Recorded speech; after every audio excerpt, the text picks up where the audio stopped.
Good morning dear students last lecture में हमने refraction of light के बारे में कुछ पढ़ा था।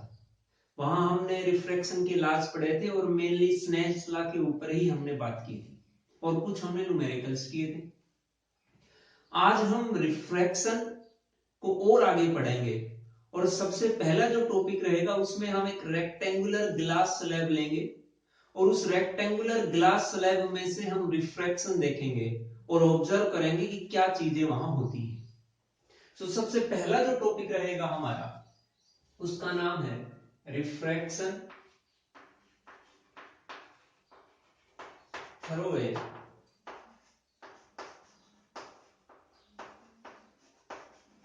रेक्टेंगुलर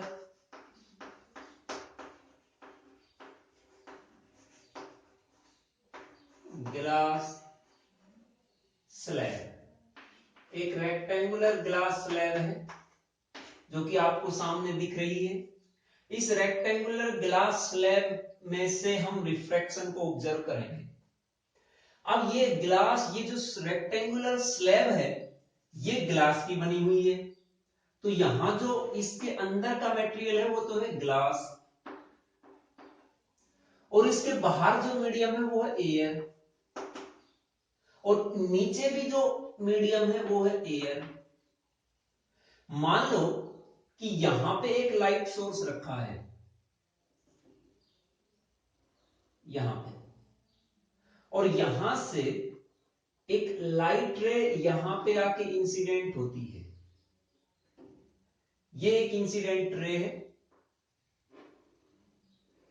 और ये इंसिडेंट रे इस फर्स्ट सरफेस पे रेक्टेंगुलर ग्लास स्लैब की फर्स्ट सरफेस पे आके इंसिडेंट होती है। आप देखिए रेक्टेंगुलर ग्लास स्लैब में दो सरफेसेस हैं। एक सरफेस का नाम दे दो ए बी सी और ये है डी। दूसरे का नाम दे दो पी क्यू आर एस। ये दो सरफेसेस हैं ए बी सी डी और पी क्यू आर एस। सबसे पहले लाइट रे इंसिडेंट होती है at the surface A B C D and from this surface light will refract because it will go from air to glass. और अगर air to glass जा रही है तो ये अपना मीडियम चेंज करेगी और मीडियम चेंज हुआ तो रिफ्रैक्शन होगा क्योंकि ये अपना पाथ भी चेंज करेगी। तो यहां पे सबसे पहले इस पॉइंट पे आप एक नॉर्मल ड्रॉ करिए और सबसे पहले हम पढ़ रहे हैं refraction.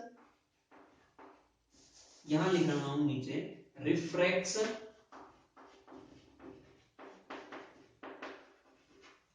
At surface A B C D. इस surface A B C D पे हम रिफ्रैक्शन देख रहे हैं।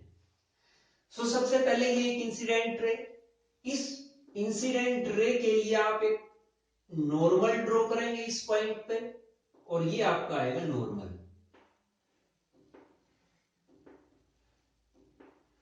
ये आपने नॉर्मल ड्रॉ कर दिया है। ये नॉर्मल ऊपर वाली सरफेस के लिए भी है और इससे नीचे जो पॉइंट है उसके लिए भी है, या इसको वैसे ही यहीं छोड़ दो, नीचे की कोई जरूरत ही नहीं है। तो ये नॉर्मल हो गया इस सरफेस पे। ये एंगल हो गया है एंगल ऑफ इंसिडेंस और इसका नाम दे दो I1। This is the I1। दो सरफेसेस हैं तो एक सरफेस पे हम 1 यूज करेंगे, सेकंड सरफेस पे हम 2 यूज करेंगे, तो यहां I1। अब एयर से ग्लास में आएगी लाइट रे, तो आप देखिए कि एयर हमारा रेयर मीडियम है ग्लास के कंपैरिजन में। एयर और अगर ग्लास का हम कंपैरिजन करें तो हम पाएंगे कि एयर तो रेयर मीडियम बनेगी और ग्लास डेंसर मीडियम बनेगा। तो लाइट ट्रेवल कर रही है rare to denser and when light travels from rare to denser it will bend towards the normal. We have studied this. So यहां पे ये लाइट रे कुछ इस तरह से आएगी और ये बेंड हो गई है टुवर्ड्स द नॉर्मल और ये जो एंगल आया है इस रिफ्रैक्टेड रे और इस नॉर्मल के बीच इसका नाम है R1, इसका हमने नाम R1 दे दिया है। अब ये इंसिडेंट रे इस सरफेस पे आके स्ट्राइक करेगी और दोबारा से इस सरफेस से बाहर निकलेगी तो ग्लास से एयर में आएगी, मतलब फिर से मीडियम चेंज करेगी तो फिर रिफ्रैक्शन होगा। लेकिन उससे पहले इस पॉइंट पे ये जो पॉइंट ऑफ इंसिडेंस है इसका नाम आप दे दो C या इसका नाम आप दे दो M। इस पॉइंट M पे आप स्नेल्स लॉ अप्लाई करिए। So apply Snell's law at M। जहां रिफ्रैक्शन होगा वही हम स्नेल्स लॉ अप्लाई करेंगे। So apply Snell's law at M। और यहां जब हम स्नेल्स लॉ अप्लाई करेंगे तो स्नेल्स लॉ होता है refractive index of second medium with respect to one medium equals to sine I upon sine R। ये स्नेल्स लॉ होता है। अब यहां इस स्नेल्स लॉ को इस कंडीशन में जब हम अप्लाई करेंगे तो सेकंड मीडियम तो है हमारा ग्लास, और इस ग्लास का रिफ्रैक्टिव इंडेक्स मान लो Ng, और फर्स्ट मीडियम है एयर, इस फर्स्ट मीडियम का रिफ्रैक्टिव इंडेक्स मान लो Na। ये केवल इस सरफेस के लिए कंडीशन है। सेकंड सरफेस पे आएंगे तो कंडीशंस अपोजिट होंगी, ये बात ध्यान रखिए। तो यहां पे ये बना Na और ये बना Ng, तो यहां N2 की जगह तो हम लिखेंगे Ng, क्योंकि हमारे पास सेकंड मीडियम है ग्लास, फर्स्ट मीडियम है एयर, तो ये लिखेंगे Na equals to sine angle of incidence हमने लिया है I1 और एंगल ऑफ इंसिडेंस हम ले सॉरी एंगल ऑफ रिफ्रैक्शन हम लेंगे R1। यहां पे ये स्नेल्स लॉ हमारे पास आ गया है। इसको जब आप क्रॉस मल्टीप्लाई कराओगे तो हमारे पास बनेगा Ng sine R1 equals to Na sine I1। ये स्नेल्स लॉ आ गया है आपके पास। जब आपने फर्स्ट सरफेस पे इसको अप्लाई किया तो ये कंडीशन हमारे पास आएगी, और इसका नाम दिया बच्चों हमने वन। अब ये जो रिफ्रैक्टेड रे थी, ये रिफ्रैक्टेड रे यहां आके स्ट्राइक करेगी एट दिस सरफेस, और at this point on this surface PQRS, इस PQRS सरफेस के इस पॉइंट पे आके ये इंसिडेंट रे, ये रिफ्रैक्टेड रे स्ट्राइक करेगी, और इस पॉइंट का आपने नाम दे दिया N। तो N पॉइंट पे इसने स्ट्राइक किया। अब इस सरफेस PQRS के लिए जब हम रिफ्रैक्शन पढ़ेंगे तो हम लिखेंगे रिफ्रैक्शन एट PQRS। और ध्यान रखिए इस PQRS सरफेस के लिए ये first refracted ray incident ray का काम करेगी। सो हम लिखेंगे फॉर दिस सरफेस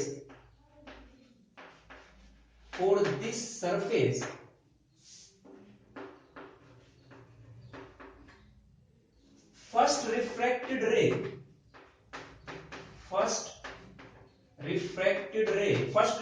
रे मतलब जो रिफ्रैक्टेड रे फर्स्ट सरफेस से आई थी वो। सो फर्स्ट रिफ्रैक्टेड रे विल act as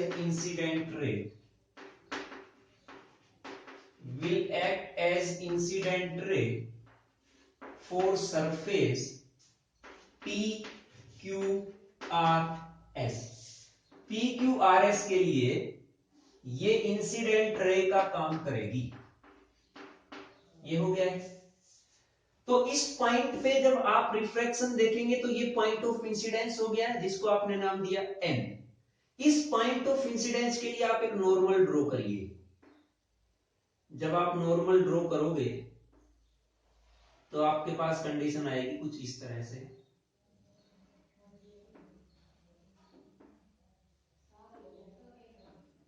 ये आपके पास एक नॉर्मल आ गया है। इस नॉर्मल और ये इंसिडेंट रे, वैसे तो रिफ्रैक्टेड थी लेकिन इस सरफेस के लिए इंसिडेंट रे का काम करेगी। तो इस नॉर्मल और इंसिडेंट रे के बीच एंगल का नाम दिया हमने I2। और यहां पे ये जो इमर्जेंट रे है जो बाहर आ रही है, या हम ये कहें जो फाइनल रिफ्रैक्टेड रे है, या हम ये कहें कि सेकंड रिफ्रैक्टेड रे, क्योंकि ये सेकंड सरफेस से रिफ्रैक्शन हो रहा है तो हमने उस रिफ्रैक्टेड रे का नाम दिया सेकंड रिफ्रैक्टेड रे। लेकिन ये सेकंड रिफ्रैक्टेड रे जाएगी कहां? ये टुवर्ड्स द नॉर्मल जाएगी या away from the normal?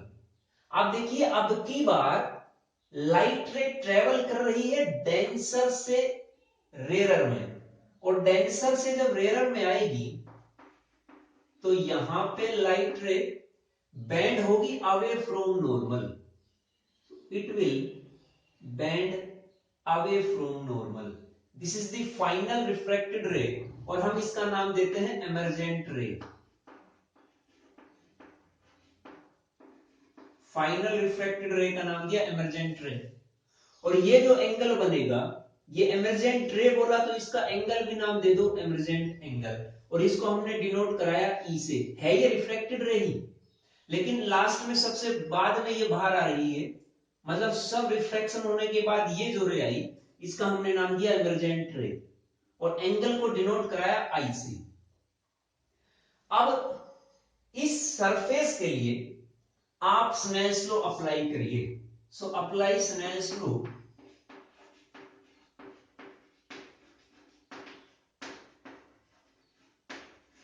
Eight P Q R S surface, और आप ये नाम दे दीजिए apply Snell's law at point N. N point पे आप स्नेल्स लॉ अप्लाई करिए। जब इस एन पॉइंट पे स्नेल्स लॉ अप्लाई करेंगे तो दोबारा से यहां देखिए refractive index of second medium upon refractive index of first medium.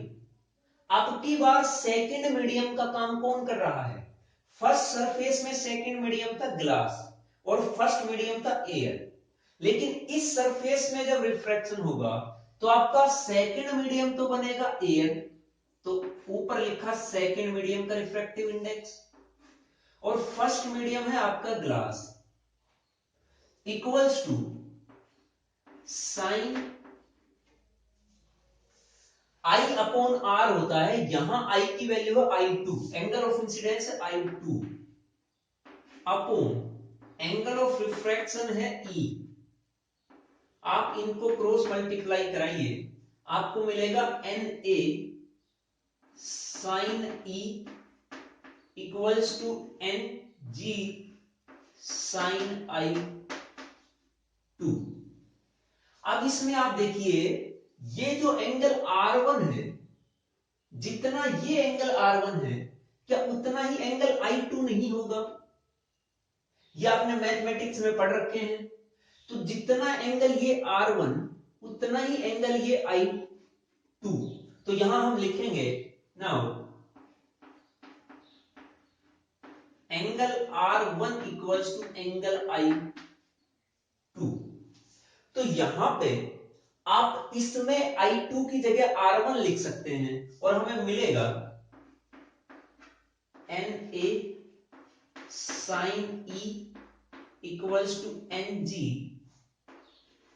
Sign I2 तो था ही, I2 की जगह लिखना है R1, सो NG R1, इसका नाम दे दो नंबर 2। अब यहां पे इस फर्स्ट और सेकंड को आप कंपेयर कराइए, आप देखेंगे कि यहां भी NG साइन R1 और यहां भी NG साइन R1, जब इक्वेट कराओगे तो ये दोनों तो कैंसिल आउट करेंगे, आपके पास ये टर्म और ये टर्म बचेगी। सो इक्वेट कराओगे तो हमें मिलेगा इक्वेटिंग सेकंड एंड फर्स्ट और first and second, first and second we get, जब इक्वेट कराओगे तो ये NG sine R1 NG sine R1 तो कैंसिल आउट होगा बच्चों। यहां हमारे पास बचेगा N A sine I1 equals to N A sine E। यहां एन ए से एन ए कैंसल आउट, यहां हमें मिला sine I1 equals to sine E। ये दोनों बराबर हैं, इसका मतलब ये दोनों एंगल्स बराबर हैं, तभी ये दोनों बराबर हो सकते हैं। तो यहां पे I1 equals to E, it implies I1 equals to E।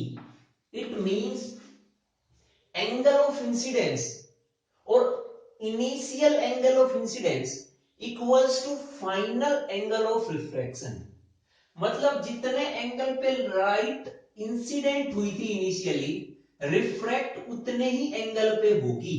अगर यहां इंसिडेंट हुई वो 30 डिग्री पे, तो रिफ्रैक्ट फाइनल रिफ्रैक्टेड रे के लिए जो फाइनल रिफ्रैक्शन एंगल रहेगा वो भी 30 डिग्री रहेगा।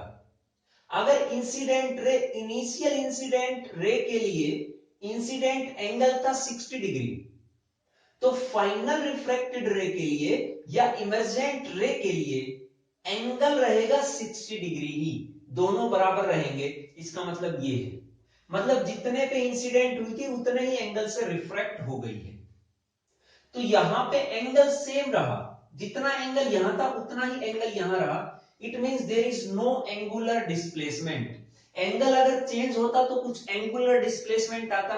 जैसे जब लेंथ चेंज होती है तो हम उसका नाम देते हैं डिस्प्लेसमेंट या लीनियर डिस्प्लेसमेंट नाम दे दो। लेकिन जब एंगल चेंज हो तो हम उसका नाम देते हैं एंगुलर डिस्प्लेसमेंट। लेकिन यहां एंगल चेंज हुए ही नहीं, दोनों एंगल सेम है। It means there is no angular displacement. It means there is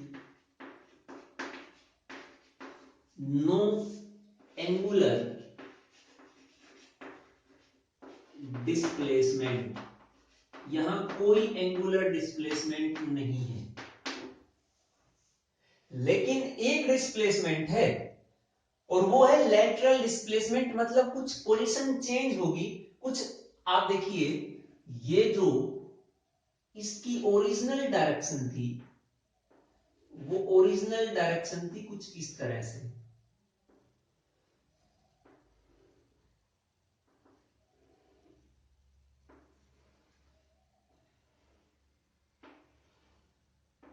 ये इसकी ओरिजिनल डायरेक्शन थी और ये इसकी है फाइनल डायरेक्शन। दोनों डायरेक्शन सेम है और पैरेलल है, तो यहां पे एंगल तो चेंज नहीं हुआ। ऐसे ये आ रही है और ऊपर से भी ऐसे ही आ रही थी, दोनों एंगल 0 डिग्री है, कोई एंगल का चेंज नहीं हुआ। लेकिन यहां पे ये कुछ चेंज आ गया है, शिफ्ट आ गया है इसकी पोजीशन में। पहले ये इस तरफ जा रही थी, इस डायरेक्शन में यहां से जा रही थी इस पोजीशन पर से, लेकिन अब ये यहां से उठ के यहां आ गई है। इसका मतलब यहां से लेकर यहां तक ये जो डिस्प्लेसमेंट हुआ है इसका नाम होगा लेटरल डिस्प्लेसमेंट। ये जो आया है एन और इसका नाम दे दो एन डैश। ये एन डैश रिप्रेजेंट करता है lateral displacement, but there is some lateral displacement N dash, but there is some lateral displacement and n dash। ये लेटरल डिस्प्लेसमेंट है एन डैश। ये था आपका refraction through a rectangular glass slab, जिसमें हमने देखा कि इस ग्लास स्लैब से जब इंसिडेंट रे आती है और फाइनल रिफ्रैक्टेड रे दोनों सेम डायरेक्शन में है, दोनों में कोई एंगुलर डिस्प्लेसमेंट नहीं है, लेकिन लेटरल डिस्प्लेसमेंट है। और इस लेटरल डिस्प्लेसमेंट का हमने नाम दिया एन डैश। ये था आपका रेक्टेंगुलर ग्लास स्लैब। अब नेक्स्ट है आपका, बात करेंगे हम लेंसेज के बारे में। सो लेंसेज क्या होते हैं वो आप देखिए। सो स्फेरिकल लेंसेज,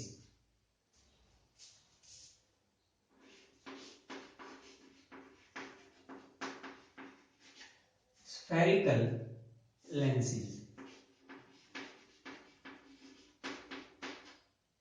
लेंस होते क्या हैं वो आप देखिए।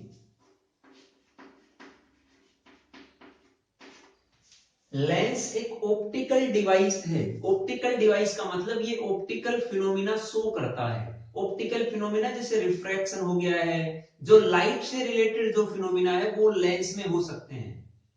सो ये एक ऑप्टिकल डिवाइस हो गया है जहां हम लाइट और लाइट से रिलेटेड चीजें पढ़ेंगे। उस ब्रांच का हमने फर्स्ट लेक्चर में बताया था ऑप्टिक्स नाम होता है, और वहां जो डिवाइस होते हैं जो हम यूज करेंगे उनका नाम है ऑप्टिकल डिवाइसेस। सो लेंस एक ऑप्टिकल डिवाइस है जो ट्रांसपेरेंट मीडियम से बनता है और ये बाउंडेड होता है स्फेरिकल सरफेसेस से। सो लेंस इज ए, और it is a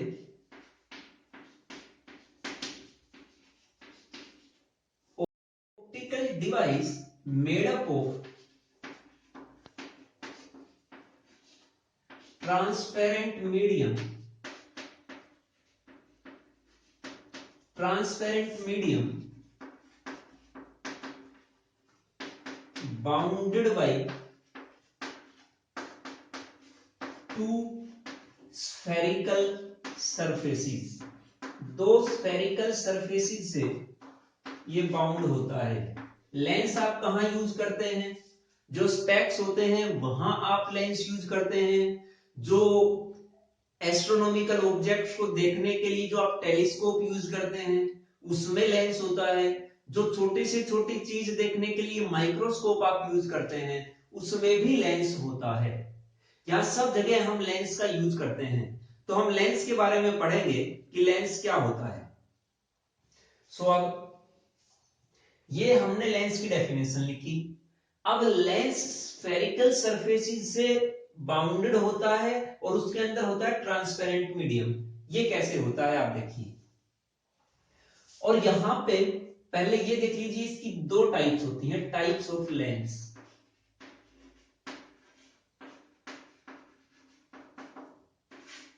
number 1 convex lens. वहां आपने कॉन्वेक्स मिरर और कॉनकेव मिरर पढ़ा था। जहां हम कॉन्वेक्स लेंस और कॉनकेव लेंस पढ़ेंगे। कॉनकेव लेंस, दोनों में क्या डिफरेंस है? ये एक स्फेरिकल सरफेस से मिलके बनता है। मान लो कि यहां पे एक आपके पास स्फेरिकल सरफेस है, एक स्फेरिकल सरफेस ये हो गई है, ये इसका सेंटर हो गया है। ये फर्स्ट स्फेरिकल सरफेस, इसके सेंटर का नाम दे दो C1। सेकंड स्फेरिकल सरफेस इतने ही साइज की है,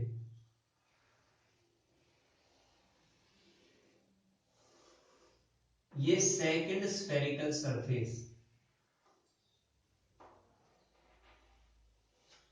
और इसका सेंटर है C2। ये सेकंड है तो इसका नाम दे दिया C2। अब यहां पे इस स्फेरिकल सरफेस को अगर मैं हटा दूं और केवल ये पोर्शन रख लूं,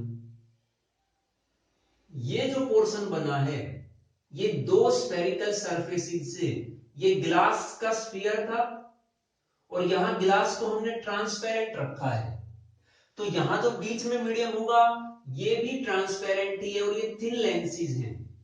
तो यहां बीच में हम कोई ऐसा मीडियम नहीं मानते हैं। हम ये मानेंगे कि इनके बीच में ये बहुत थिन है तो कोई मीडियम रहता ही नहीं, सिर्फ गिलास ही है। ये भी गिलास का और ये भी गिलास का आपस में बहुत नजदीक नजदीक आएंगे, तो यहां जो बीच में मीडियम बनेगा वो ग्लास का ही मान के चलेंगे हम, क्योंकि ये थिन लेंसेज हैं। इनकी मोटाई इतनी नहीं होती जितनी मैं दिखा रहा हूं, बहुत कम होती है, तो हम इनको नाम थिन लेंस देते हैं। अभी तो आप सोचेंगे बीच में इतनी जगह है तो कुछ ना कुछ आ सकता है, लेकिन इतने थिन होते हैं कि बीच में कुछ नहीं होता, हम ग्लास ही अज्यूम करेंगे। तो ये ट्रांसपेरेंट मीडियम हो गया है क्योंकि ग्लास हमने ट्रांसपेरेंट लिया है, और स्फेरिकल सरफेसेस भी हो गई हैं। ये स्फेरिकल सरफेसेस है जो इससे ये बीच का ट्रांसपेरेंट मीडियम बाउंडेड है। अब एक तरीके से तो हम इस तरह से रख सकते हैं, दूसरा तरीका है कि यहां पे एक सरफेस तो हो गई आपकी ये,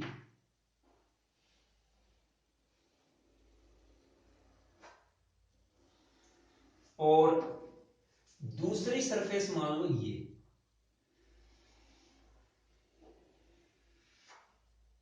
ये दोनों स्फेरिकल सरफेस जो हैं, स्फीयर जो हैं, वो सेम साइज के हैं। डायग्राम में हो सकता है लेकिन ध्यान रखिए कि दोनों का साइज सेम है। इसका सेंटर हो गया है C1, इसका सेंटर हो गया है C2। अब यहां एक सरफेस ये है और एक सरफेस ये है। अगर हम इन दोनों को यहां से कट कर दें, इसको भी कट कर दें, इसको भी कट कर दें, यहां से इसको कट कर दें और बिल्कुल नजदीक ले आए दोनों के आपस में, तो यहां पे जो ये सरफेस बनेगी ये कुछ इस तरह से बनेगी। जब हम इनको बहुत नजदीक ले आएंगे तब ये और ये इतने नजदीक ले आए तो हमने इनको नाम थिन लेंस दिया, और बीच में यहां भी कोई मीडियम नहीं, हम ग्लास अज्यूम करेंगे। तो हम दो तरह से इनको रख सकते हैं, और दो तरह से रखने पे हमारे पास दो तरह की सरफेसेस बाउंड हुई इन दो स्फेरिकल सरफेस से। एक ये है और एक ये है। इन दोनों का ही नाम है, इन दोनों में से ही एक आपका कॉन्वेक्स लेंस बनेगा और एक आपका कॉनकेव लेंस बनेगा। कॉन्वेक्स और कॉनकेव कौन सा होगा वो आप देखिए। अब मैं यहां से इसको हटा रहा हूं, हमें जो सरफेस चाहिए थी वो हमें मिल चुकी है ये, और इसको भी आप हटा दीजिए। ऐसी कंडीशन है, और इसका नाम दे दो C1। ये हमारे पास जो लेंस बना, एक तो ये आ गया है, और इसमें जब आप इसको हटाओगे तो एक सरफेस ये हटा दी, दूसरी भी हटा दी। यहां हमारे पास जो फॉर्मेशन हुई है उसका नाम होगा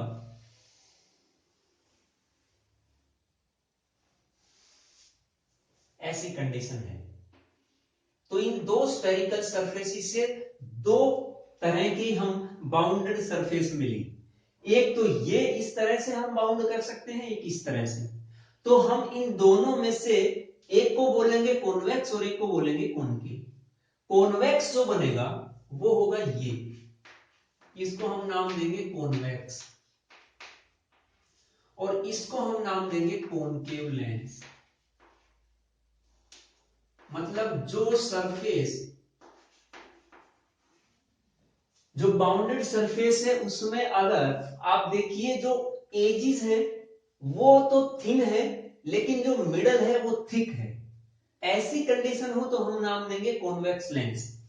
जब आप कॉन्वेक्स लेंस देखेंगे और आप जब उनको हाथ लगा के देखेंगे, टच करेंगे, तो आप ये इजीली देख पाएंगे, ऑब्जर्व कर पाएंगे कि कौन सा कॉन्वेक्स है कौन सा कॉनकेव। उस लेंस में अगर कॉन्वेक्स पाया तो आप पाएंगे कि जो बाहर की जो सरफेस है, आउटर एजिस, वो तो थिन है, और जब मिडल में आप हाथ लगा के देखोगे तो उसकी मोटाई ज्यादा होती है। इसका मतलब वो कॉन्वेक्स है।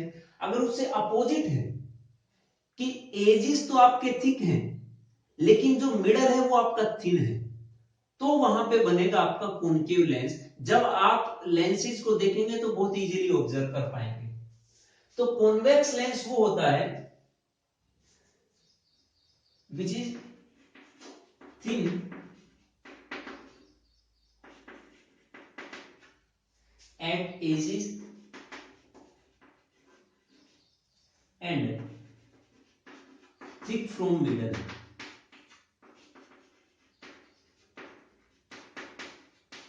जो मिडल से तो थिक मिलेगा और एजेस से थिन मिलेगा। कॉनकेव लेंस में इससे अपोजिट है, इट इज थिन फ्रॉम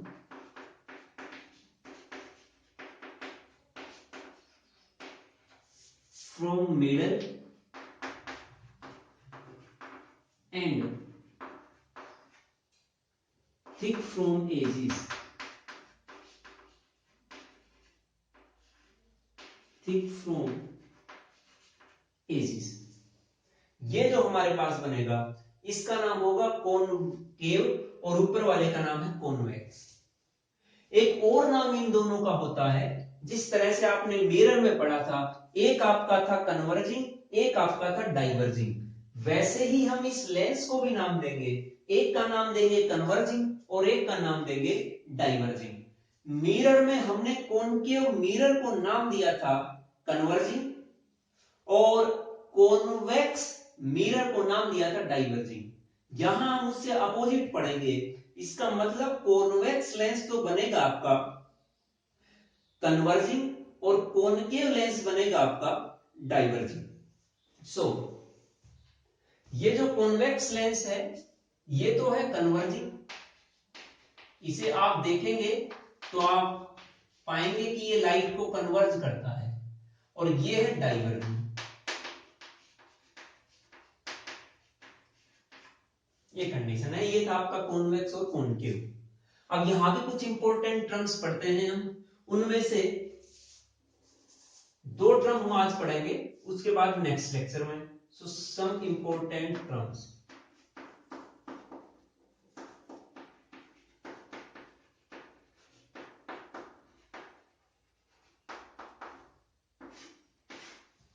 पहली जो इंपॉर्टेंट टर्म है उसका नाम है अपर्चर।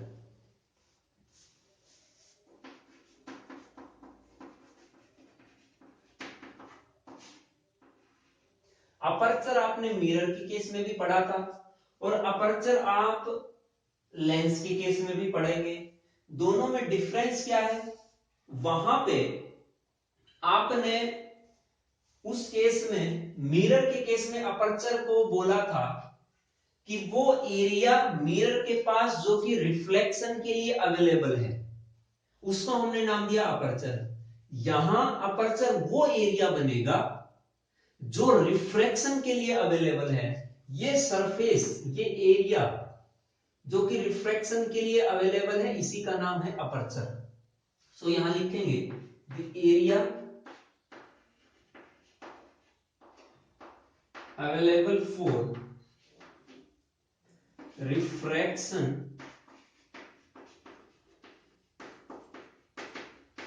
Is called aperture.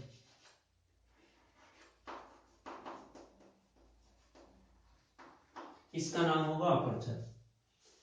उसके बाद नेक्स्ट आता है ऑप्टिकल सेंटर। ऑप्टिकल सेंटर या ऑप्टिकल सेंटर को पढ़ने की बजाय हम प्रिंसिपल एक्सिस देख लें बस, फिर ऑप्टिकल सेंटर नेक्स्ट लेक्चर में। सो यहां पे आपका प्रिंसिपल एक्सिस, जिस तरह से वहां आपने पढ़ा था, यहां मिरर और लेंस में बहुत सी सिमिलरिटीज हैं। तो आपको अगर रिफ्लेक्शन समझ आया है तो रिफ्रैक्शन बहुत इजीली समझ आएगा। आगे भी जब आप केसेस पढ़ेंगे इमेज फॉर्मेशन के, तो आपस में बहुत हद तक एक दूसरे से रिलेट करेंगे। तो वहां पे आप पहले रिफ्लेक्शन को अच्छे से पढ़िए और फिर रिफ्लेक्शन बहुत इजीली होगा। सो प्रिंसिपल एक्सिस क्या है? वहां क्या था प्रिंसिपल एक्सिस? वहां प्रिंसिपल एक्सिस था कि एक ऐसी लाइन जो मिरर से दोनों तरफ एक्सटेंडेड हो, उसको हमने नाम दिया था प्रिंसिपल एक्सिस। यहां प्रिंसिपल एक्सिस होगा जो लेंस से दोनों तरफ एक्सटेंडेड हो, उसका नाम होगा प्रिंसिपल एक्सिस। जैसे ये लाइन, ये लाइन यहां से अगर मैं ड्रॉ करूं तो इस तरफ भी एक्सटेंडेड है और इस तरफ भी एक्सटेंडेड है। सो ये लाइन जो लेंस से दोनों तरफ एक्सटेंडेड आएगी, और यहां भी ये लाइन आपकी प्रिंसिपल एक्सिस का काम करेगी। Principal axis. So It is a line which is extended on both side of lens. On both side of lens is called principal axis. ये थे आपकी दो इंपॉर्टेंट टर्म्स। नेक्स्ट लेक्चर में हम और बाकी जो बची हैं उनके बारे में पढ़ेंगे। So thank you.